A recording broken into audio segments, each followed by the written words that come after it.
Excited na ba ang lahat? Nako, mula sa World Music Awards, update po nila ito 7 hours ago.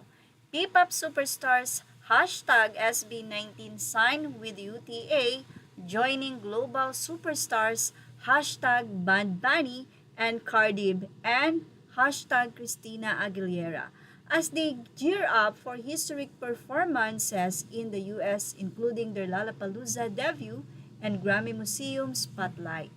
So paulit-ulit nga po nating sinasabi na nangyari po yan sa loob lamang ng June, buwan ng June.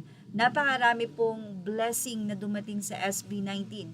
Hindi lang po ang mga events, hindi lang po ang mga guesting, hindi lang po ang kanila nga pong mga endorsement, kundi ang mga ahensya na nagtiwala sa SB19 para po sila ay maging partner and talent. Partner dahil mayroon po silang sariling ahensya na nag-aalaga ng kanilang karera. Walang iba kundi ang 1Z Entertainment.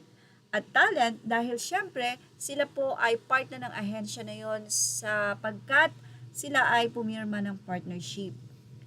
At ang nakakatuwa pa rito, ang SB19 mismo ang magde-decide kung ano dahil sila mismo ang may-ari ng ahensya. So, yun po talaga ang pagkakaiba ng SB19 sa ibang grupo. Kaya po sila ay lamang na lamang. Dahil wala po silang pinakamataas na kailangang sabihin ganito, kailangang sabihin ganyan. Kundi sila mismo ang magde-decide. So, ang oras po nila, ang desisyon nila ay nasa kanila kung tatanggapin ba nila ito or iti-take down.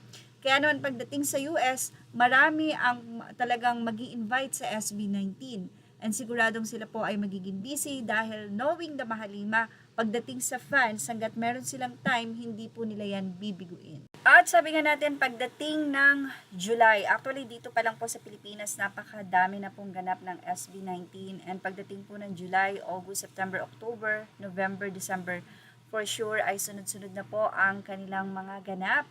At nako, sabi nga eto na naman, nung 2025, talagang sobrang sunod-sunod.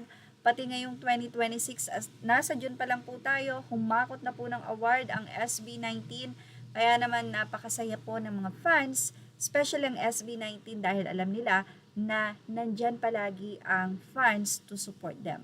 Well, tumutok lang po for more update. Images are all credit to the rightful owner. Thank you for watching Showbiz Now.